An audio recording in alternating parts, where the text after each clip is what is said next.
द्वार गिरटी कवा सारे ओकर पतिया से जरिया गिरना हमारे मथवा काटी कुलिया से जरिया गिरना हमारे मथवा काटी कुलिया से जरिया गिरना द्वारे गिरटी कवा सारे ओकर पतिया से जरिया गिरना हे से जरिया गिरना हमारे मथवा काटी कुलिया से जरिया गिरना के हो पावटी कवा के हो ओकर पतिया अरे के हो पावना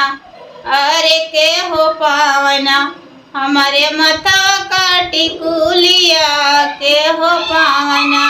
हमारे मथवा काटी कुलिया के हो पावना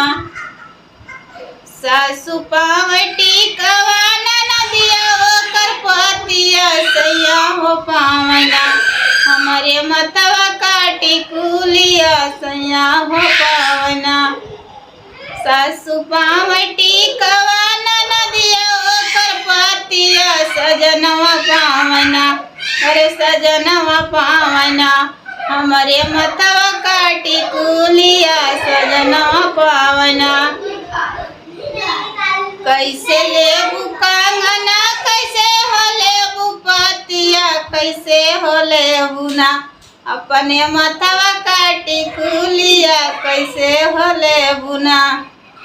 कैसे लेबू टिकवा कैसे हो ओकर पतिया कैसे हो लेबू ना अरे कैसे हो लेबू ना अपने मथवा काटी कुलिया कैसे हो लेबू ना लड़के ले बटी कवा झगड़ के ले पतिया हो हंस के ले बैना अरे हंस के ले बैना अपने मथवा काटी कुलिया रजऊ हंस के ले बैना लड़के ले बटी कवा झगड़ के ले पतिया हो हंस के ले बैना अरे हो हंस के ले बैना रजऊ मथवा काटी कुलिया अपने हंसी के ले बैना रजऊ मथवा काटी कुलिया अपने हंसी के ले बैना।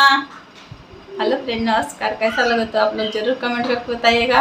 और हमारे चैनल को लाइक शेयर सब्सक्राइब कीजिए। मैं आपसे रिक्वेस्ट कर रही हूँ और बहुत ज़्यादा प्यार दुला दीजिएगा। मैं आप लोग को आगे दिखाऊंगी सुनाऊंगी बहुत प्यारे प्यारे सा गीत, तो हमारे चैनल पे बने रहिए।